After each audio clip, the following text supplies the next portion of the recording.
না আমার মনে হয় উইকেটটা খুবই ভালো ব্যাটিংয়ের জন্য। আর যদি আমরা বোলিংয়ের কথা বলি, আমরা অনেক ডিসিপ্লিন বোলিং করেছি, ইকোনমি মানে বোলিং রাউন্ডার হিসেবে 3 করে আছে। সো আমার মনে হয় খুব ভালো আজকের দিন হয়েছে, ভালো শেষ করছে। না না, এটা part of the game, catch ছাড়বে, বাট আমরা চেষ্টা করি যে এটা আসলে পজিটিভ হিসাবে নেই যে চান্স আসতেছে, তো ফিল্ডাররা আরও রেডি থাকে আর কি পরেরটার জন্য। বাট অবশ্যই ভালো লাগে না আর কি যদি ক্যাচ মিস হয়, বাট সবাই চেষ্টা করতেছে। না না, আমি মনে করি সবাই যথেষ্ট হার্ডওয়ার্ক করতেছে ফিল্ডিং নিয়ে। আমরা প্রতিদিনই ফিল্ডিং সেশন করতেছি মাঠে এসে, চেষ্টা করতেছি যাতে আরেকটু ইমপ্রুভ করা যায়। বাট গেমের মধ্যে এটা হতে পারে, ক্যাচ মিস হতে পারে, এটা পার্ট। বাট আমরা চেষ্টা করি যে মানে রিকভার কতটুকু করা যায়। হয়তো আজকে অনেকগুলো মিস হয়েছে, বাট হয়তো নেক্সট টাইম আর হবে না বা আরও কমে যাবে, তো এগুলো আর কি ফোকাস করা। আমরা আমরা খুবই মানে ভালো একটা পজিশনে আছি এখন। ওদের কালকে শুধু আর্লি ওদের উইকেট নেওয়া যায় সকাল সকাল, বাট আমাদের ব্যাটিং উইকেট হিসেবে রান খুবই বেশি না। আশা করি আমরা এটা চেস করে আবার ভালো একটা কামব্যাক করবো। আমি বলবো যে স্পিনারদের জন্য ভালো অপরচুনিটি, মানে যত দিন যাবে উইকেটটা আরও একটু ঘুরবে বা একটু টার্ন হবে। তো বোলাররা যদি কনসিস্টেন্ট থাকে তাদের লাইনের লেন্থে, আমি মনে করি যে স্পিনাররাই দিন শেষে ম্যাচ জিতাবে আমাদেরকে। না, ওর সাথে বোলিং করে আমি খুবই আনন্দ পাই, মানে ওর দেখে অনেক কুইক বোলিং করে, তো আমি একটু ইন্সপায়ার ওর থেকে।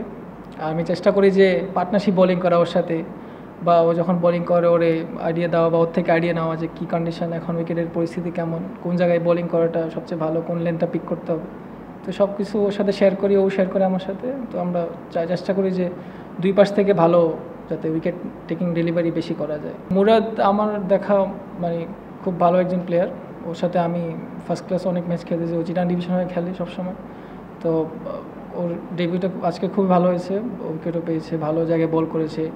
মানে বাই দ্য টাইম ও আবার নিজেকে মানে সেট করে ফেলবে ইনশাল্লাহ। না, ওনারা মানে ব্যথা পাওয়ার পরে যে কামব্যাক করেছে, আবার ফিরে আসছে তাড়াতাড়ি মানে বোলিং করার জন্য, মানে টিমের জন্য ওনারা যে কামব্যাক করেছে, এটা আসলে মানে অনেক বড় একটা জিনিস আমাদের জন্য। বা জুনিয়ররা যারা দেখতেছে ওরাও এটার থেকে অনেক কিছু শিখবে, যে আসলে একজন বলার ইনজুরি হওয়ার পরও সে টিমের জন্য আবার ভিতরে আসতেছে বোলিং করার জন্য।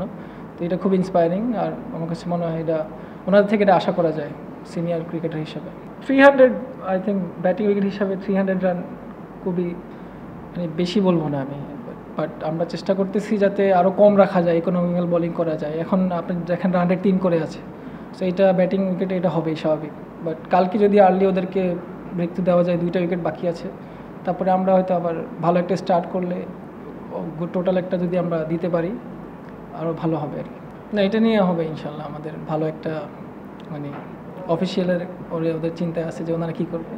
আমরা প্লেয়াররা এনজয় করতেছি ওনার সাথে, উনি ওনার বেস্টটা দিচ্ছেন, বাট আমি আশা করি যে কন্টিনিউ করবে। মানে অল্প মানে বেশি না, বাট আমাদের কাছে আমরা যেটা করি যে মানে এইসব উইকেটে আমাদের কনসিস্টেন্সি যাতে আর একটু বেশি থাকে ফ্ল্যাট উইকেটগুলোতে। তো মানে ওইটার দিকে ফোকাস থাকে যাতে ভালো জায়গায় বল করি সব সময়, মানে টিমের জন্য কন্ট্রিবিউট থাকে যে যতটুকু ইকোনমিক্যাল বোলিং করা যায়, ওইটাই আর কি আমাদের মেইন ফোকাস থাকে যদি এরকম পিচ থাকে।